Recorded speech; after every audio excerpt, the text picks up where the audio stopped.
Bonsoir à tous et à toutes et bienvenue à cette présentation dans le cadre de la semaine FEP. Ce soir, nous allons parler du certificat en sexualité et j'accueille ce soir 2 enseignantes de ce programme ainsi que la responsable du programme que je vais inviter à se présenter. Donc je vais commencer peut-être avec Dominique.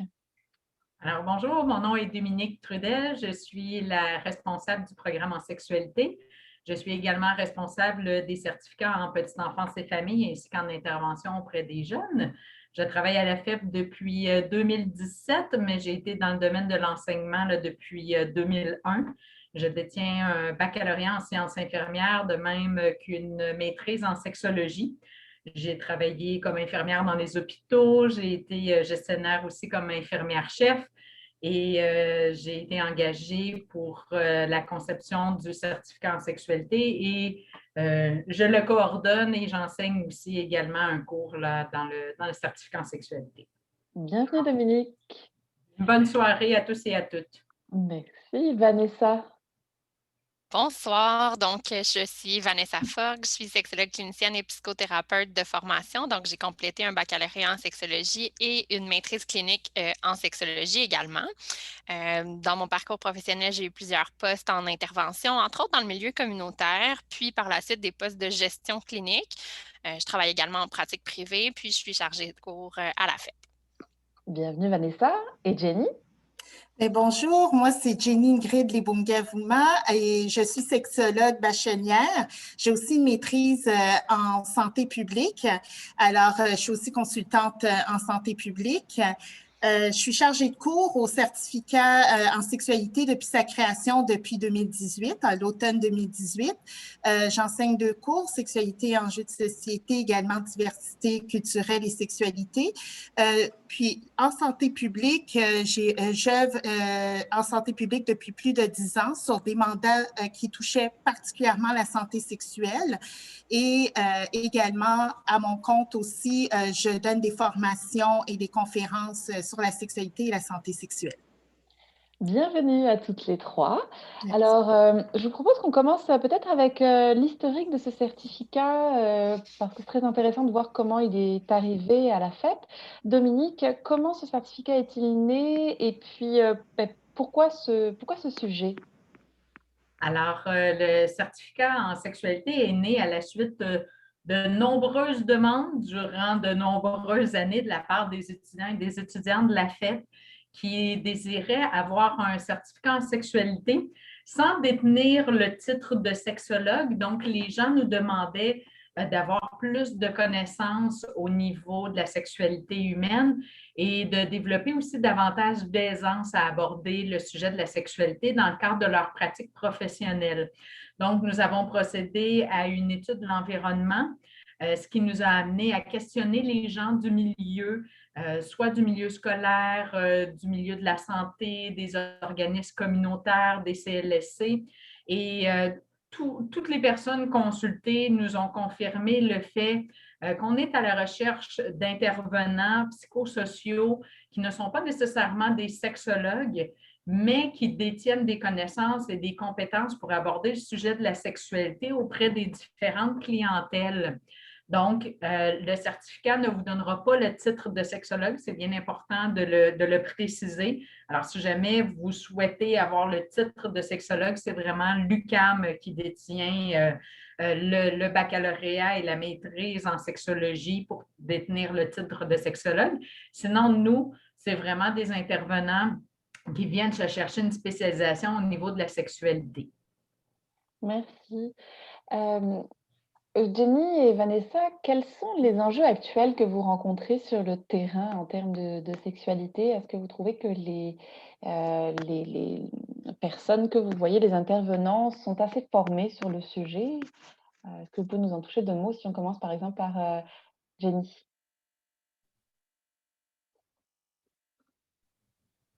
Intéressant de pouce aussi avec ce que Dominique a dit. C'est vrai que ce qu'on remarque sur le terrain, les intervenantes, du moins, moi, ce que je remarque, c'est que plusieurs manquent de repères. Ils ne savent pas comme quoi dire, que dire, comment le dire. Alors, une recherche de connaissances, mais de connaissances de l'information vraiment valide, la bonne information basée sur des données probantes, comment le dire aussi. Plusieurs vont chercher aussi certains outils pour se sentir plus confortable, pour avoir une meilleure aisance aussi à parler de sexualité, puis sur les différentes thématiques aussi que touche la sexualité. Oui, j'ajouterais en fait à ce que Jenny mentionnait. Moi, j'ai travaillé dans des organismes communautaires, autant dans l'intervention auprès des femmes, l'intervention auprès des jeunes, dans le milieu scolaire, en éducation à la sexualité, puis beaucoup en santé mentale et prévention des dépendances. Puis, ça ressortait en fait presque systématiquement que de parler de sexualité, c'était quelque chose qui rendait les intervenants plus ou moins confortables. Puis même pour les personnes qui se sentaient confortables de l'aborder, ne savaient pas trop si ça allait être bien accueilli par leur milieu de travail, ne savaient pas trop comment utiliser l'information qu'ils allaient recueillir pour adapter, par exemple, le plan de traitement ou le plan d'intervention. Comment est-ce qu'ils allaient rendre ça pertinent pour leur pratique? Donc, je pense qu'effectivement, d'aller chercher différentes formes de savoir, donc autant des connaissances que des façons plus de savoir-faire, d'aller aussi travailler le savoir-être, comment intervenir de façon adéquate, tout ça, je pense que le certificat répond bien à ces besoins-là. D'accord. Alors justement, le certificat, Dominique, est-ce que tu peux nous le présenter, nous expliquer un petit peu comment se passent les cours, quels sont les cours et quels sont les sujets abordés tout au long de ce certificat? Alors, un certificat, c'est composé de 30 crédits universitaires. Donc, vous avez 10 cours à suivre de 3 crédits chacun. La structure du programme, elle est relativement simple, c'est-à-dire que vous avez 3 blocs de cours. Le bloc A étant des cours qui sont obligatoires. Ils sont au nombre de 4. Donc, vous avez 12 crédits qui sont obligatoires à suivre pour pouvoir obtenir le certificat. Vous avez ensuite un bloc B où vous avez différents cours d'approfondissement. Et à ce moment-là, vous devez suivre de 15 à 18 crédits. Donc, c'est de 5 à 6 cours pour obtenir votre certificat. Et finalement, vous avez un bloc de cours qui est complémentaire. Donc, si vous regardez sur le site Internet pour voir la structure du programme, les cours du bloc C, ce sont des cours qui ne sont pas de sigle SXS. Alors, tout ce qui est de sigle SXS, ce sont les cours qui appartiennent au programme et qui sont enseignés par les chargés de cours du programme. Mais le bloc C, ce sont des cours dont les sigles de cours sont différents, ce qui veut dire que les cours appartiennent soit à d'autres certificats de notre faculté ou encore à différentes facultés, comme par exemple la faculté des arts et sciences. Et donc, vous avez l'opportunité d'aller vous chercher un cours dans ce bloc-là, qui est toujours en lien avec la sexualité, mais qui est vu sur un angle différent, comme par exemple un angle par rapport au cinéma, un angle par rapport à la victimologie, par rapport à la criminologie. Donc, ça vous permet d'avoir une nouvelle façon d'entrevoir la santé sexuelle de la personne. Alors, si on regarde dans le bloc A, vous avez 4 cours. Le Sex 1000, qui est les enjeux qui sont reliés à la sexualité. Jenny va vous en parler, ce ne sera pas long. Vous avez le Sex 1001, qui est en regard du développement sexuel et affectif. Donc, les cycles de cours qui débutent par 1000, ce sont des cours de niveau de base. Donc, ce sont des cours que je vous incite fortement à faire en premier lieu, en début de parcours, parce que si vous le suivez à la fin du parcours, première des choses, vous allez m'appeler pour me dire que c'est redondant, que c'est trop facile, que ça n'a pas de bon sens qu'on donne des cours aussi faciles. Alors, ça va être facile parce que vous allez avoir acquis plein de connaissances et de compétences avec Jenny, avec Vanessa, avec Yann, etc. Donc, on suit ces cours-là en premier. Et aussi, c'est que si vous ne suivez pas ces cours-là en début de parcours, lorsque vous allez arriver pour faire les 2 autres cours obligatoires, soit le Sexe 3000, conscience réflexive et intervention, et le Sexe 3001, éducation à la sexualité, vous allez être bloqué parce que pour avoir accès à ces cours-là, vous devez avoir cumulé un certain nombre de crédits universitaires, dont les cours obligatoires, le Sex 1000 et le Sex 1001. Alors, j'inviterai Jenny à vous parler du Sex 1000 et du Sex 1001, 2 cours qu'elle connaît bien. Jenny? Oui, alors le Sex 1000, le SXS 1000, qui est Sexualité et enjeux de société, c'est un cours obligatoire que je donne et qui traite, dans le cadre de ce cours-là, on apprend les différentes transformations en matière de sexualité qui sont venues vraiment influencer notre sexualité, développer un peu l'esprit critique versus des différentes thématiques sur la sexualité, comme l'esprit critique sur la culture de l'hypersexualisation, également sur des différentes transformations, sur les violences sexuelles, sur également les transformations, l'histoire de la sexualité qui est venue influencer également notre manière de vivre et d'exprimer notre sexualité. Alors ça, c'est un des cours, puis ce sont les transformations du 20e et du 21e siècle. Alors c'est un cours, c'est ça où est-ce qu'on place vraiment les notions de base pour pouvoir tout le monde se mettre au même niveau, acquérir les bonnes informations et démystifier aussi les fausses croyances qu'on aurait pu se faire ou nos stéréotypes et préjugés en matière de sexualité.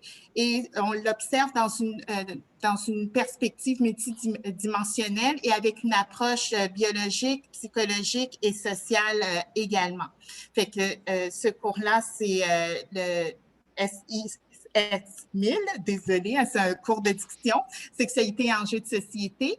Puis par la suite, un autre cours obligatoire qui est c'est le développement affectif, un instant de tête, développement sexuel et affectif, qui est le SXS 1001, qui est donné par ma collègue Mélanie. C'est un cours aussi qui est obligatoire et qui vous permet d'acquérir des connaissances puis de comprendre aussi le développement sexuel et affectif, mais sur un continuum de vie, selon aussi les différentes dimensions de la sexualité.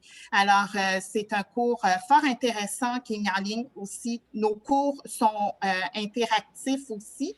On cherche à avoir à appliquer, à aider les étudiants et étudiantes à mettre vraiment en pratique l'information qu'ils vont acquérir dans le cadre de ces cours. Pour le Sex 1001, juste une petite précision. Là, présentement, à l'hiver 2021 et à l'été 2021, tous nos cours sont entièrement en ligne en raison de la pandémie. À partir de l'automne, il va y avoir un retour progressif, mais vraiment très progressif en salle de classe, pour un retour complet en salle de classe à l'hiver 2022.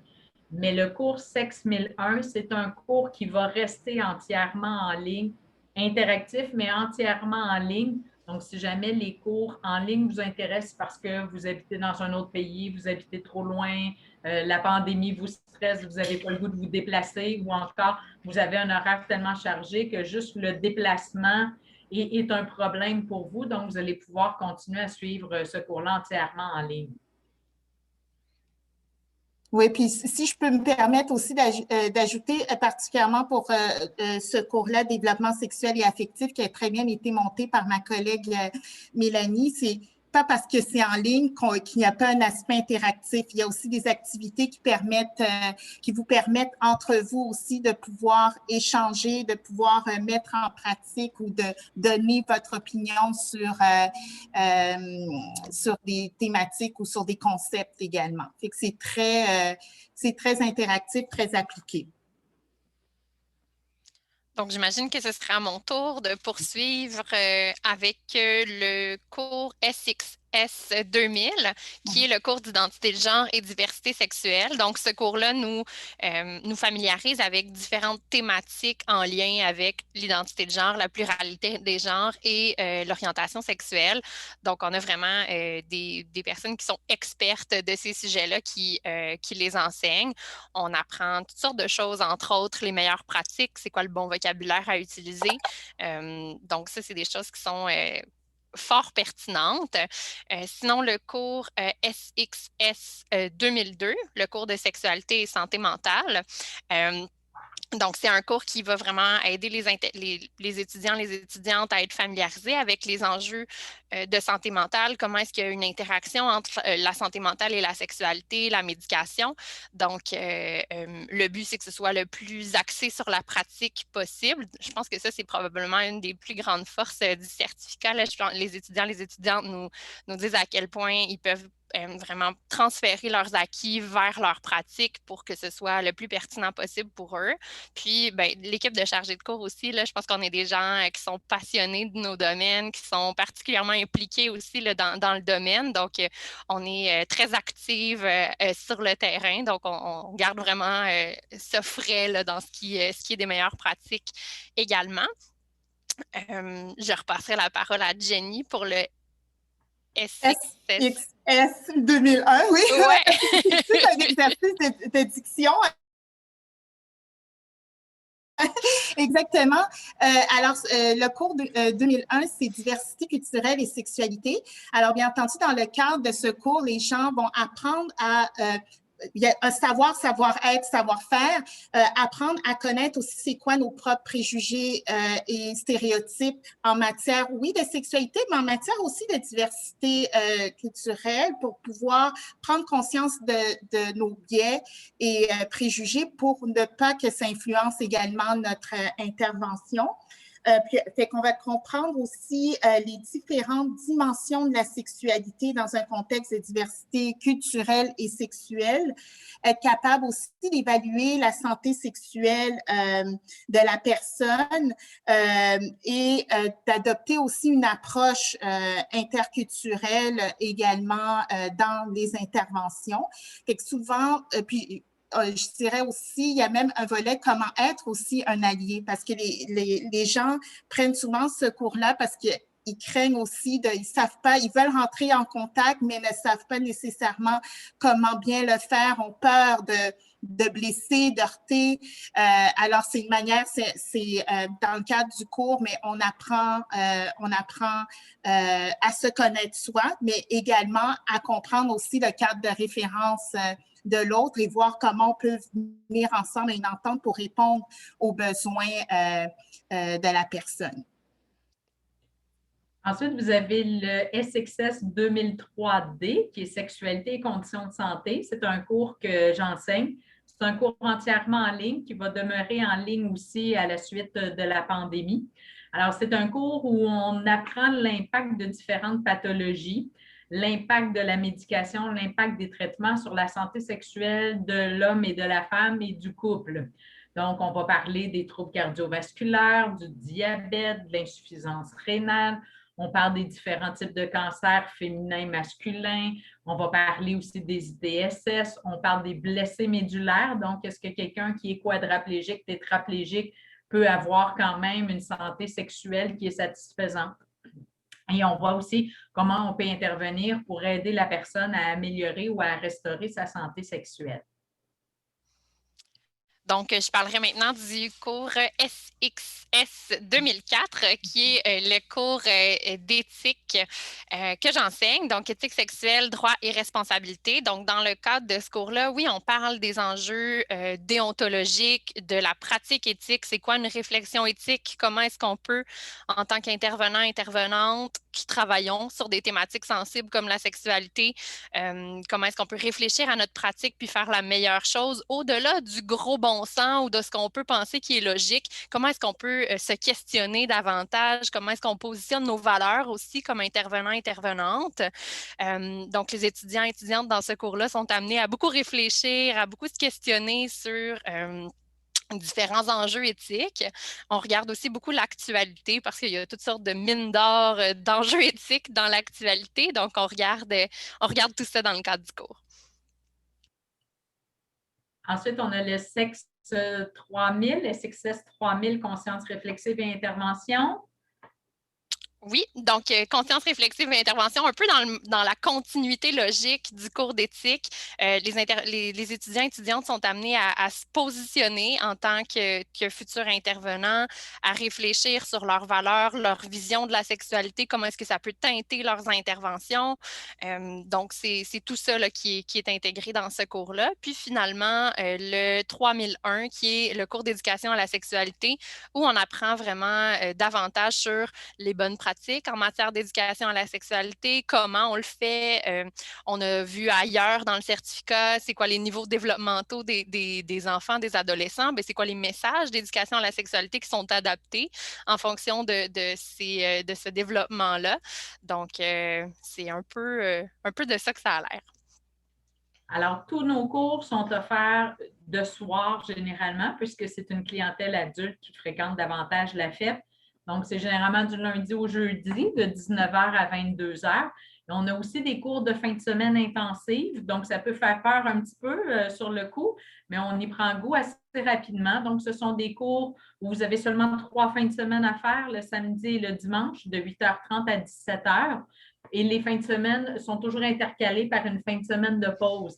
Ce qui veut dire qu'en 1 mois et demi, vous avez terminé votre cours, alors qu'une session régulière est d'une durée de 15 semaines et vous avez des cours à raison de 3 heures par semaine.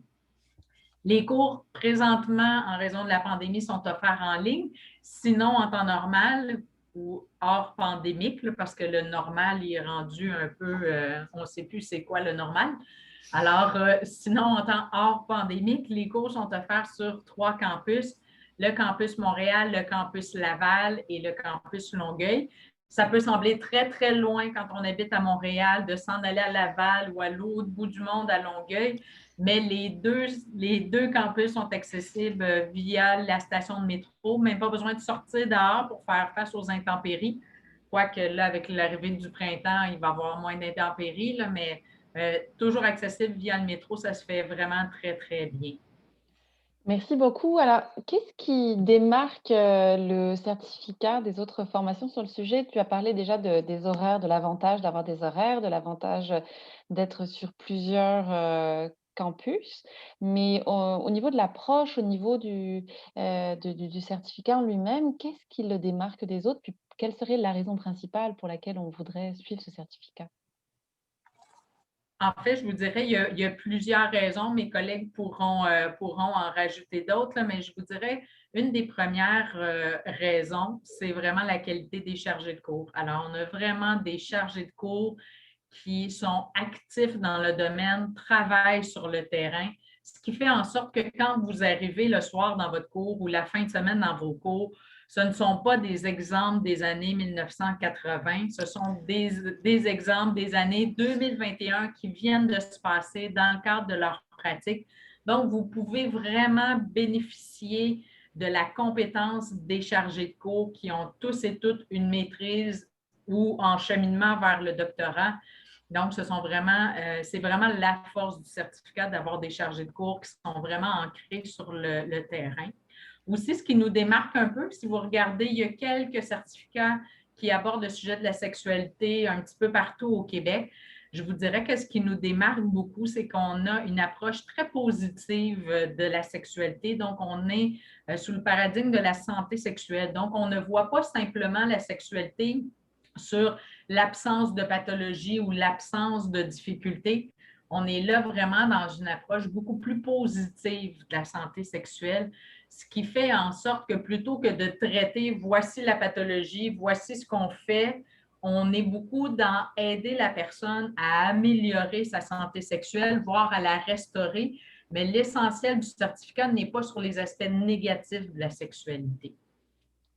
Okay. Je ne sais pas, Vanessa ou Jenny. Oui, ben, je ferais un peu de pouce sur ce que Dominique vient de dire. Par exemple, même un cours comme sexualité et santé mentale, qu'on pourrait s'imaginer qu'on s'attarde aux aspects peut-être plus difficiles, ben, on va vraiment être beaucoup dans une approche de ben, comment est-ce qu'on peut faciliter les choses pour une personne qui aurait tel ou tel diagnostic ou telle difficulté au niveau de la santé mentale pour avoir une satisfaction sexuelle.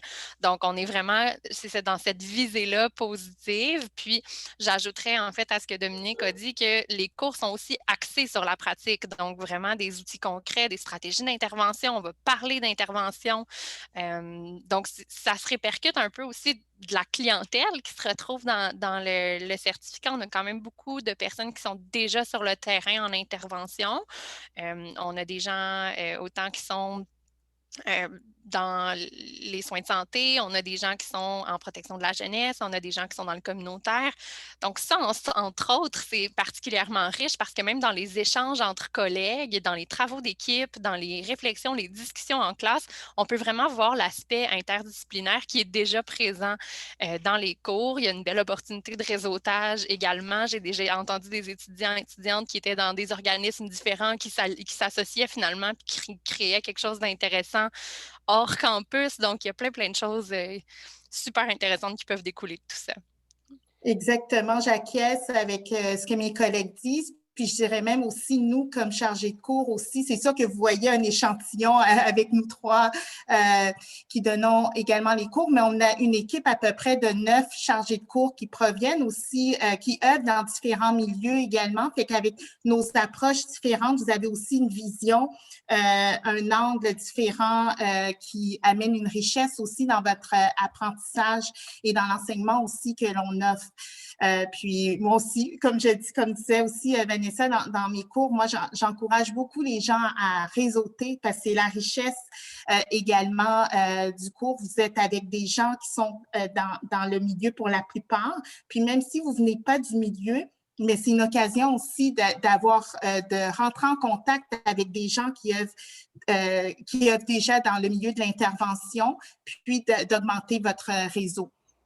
J'ajouterais par contre à ce que Jenny mentionne, on dit, ben là, les gens, ils ont plein d'expérience, mais l'inverse est aussi vrai. On a des gens qui arrivent avec très peu d'expérience, très peu de connaissances, qui ont soif d'apprendre, puis ils ne sont pas complètement perdus dans les cours. Là. On n'a pas besoin d'avoir déjà un bac ou une technique en intervention pour pouvoir suivre les cours.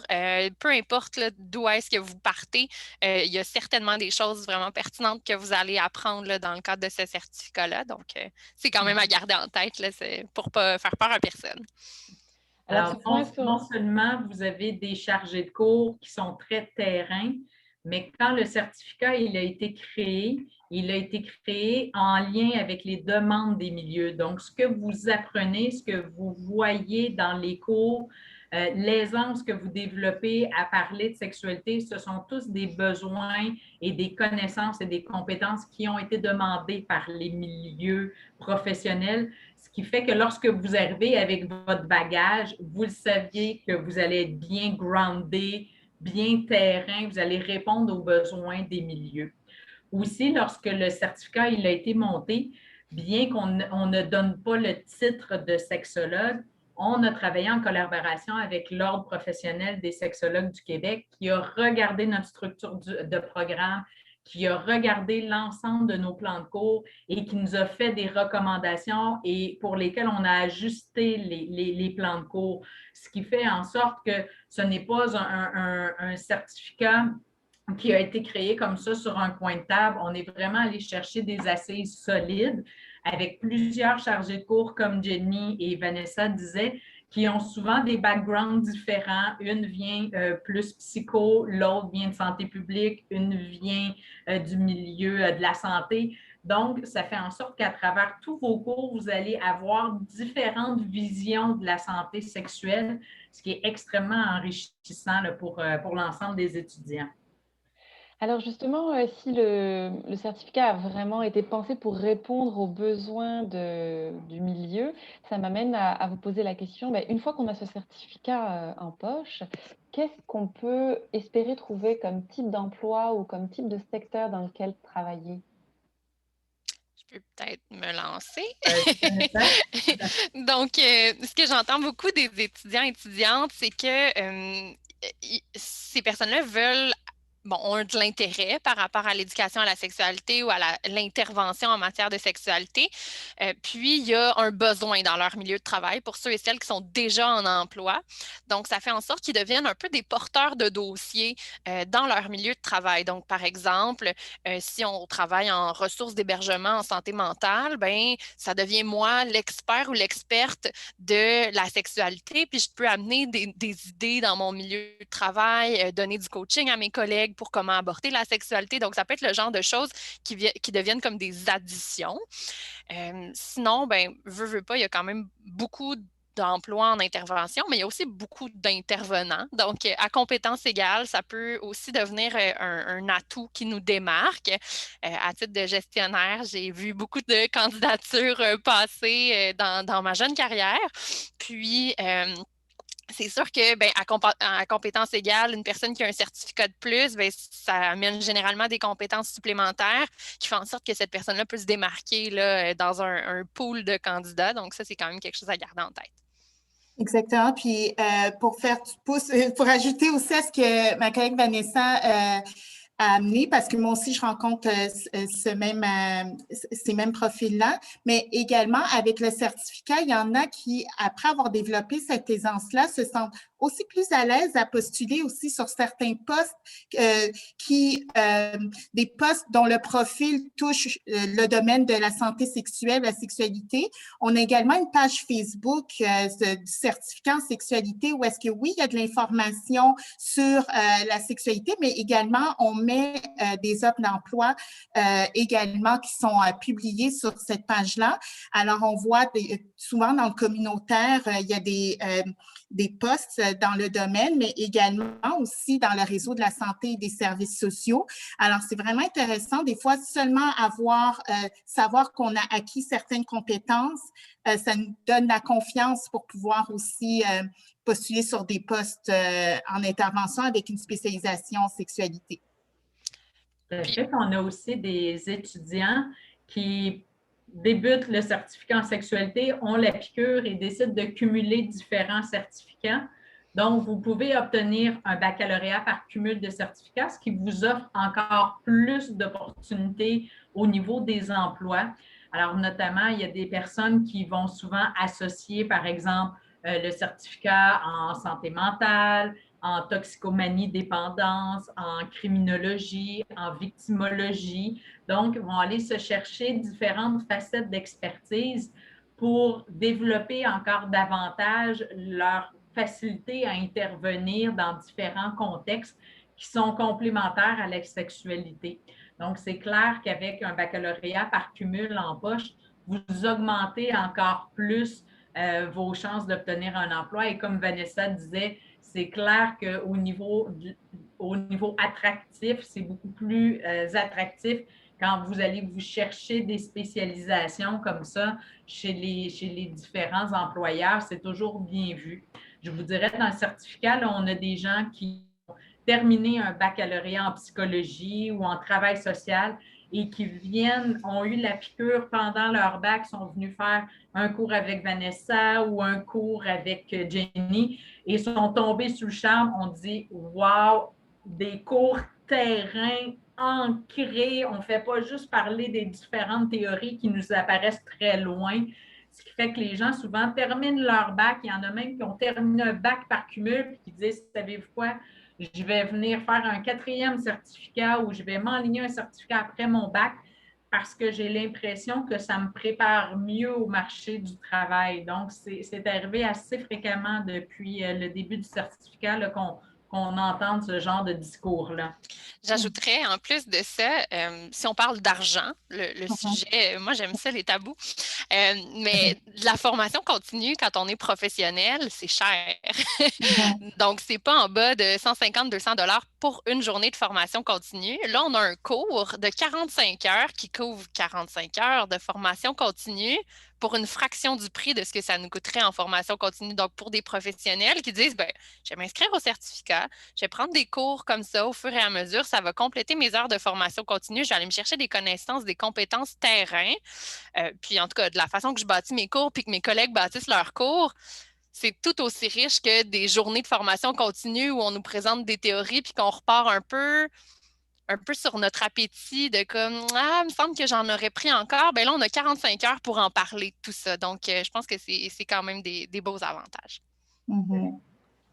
Tout à fait. Et alors, est-ce qu'il y a des prérequis pour entrer dans ce certificat? Alors, il y a deux façons d'entrer dans le certificat, d'être admis. C'est soit sur une base DEC, donc ça peut être un DEC général ou un DEC technique, ou encore sur la base universitaire, donc 30 crédits universitaires qui sont complétés dans un même programme.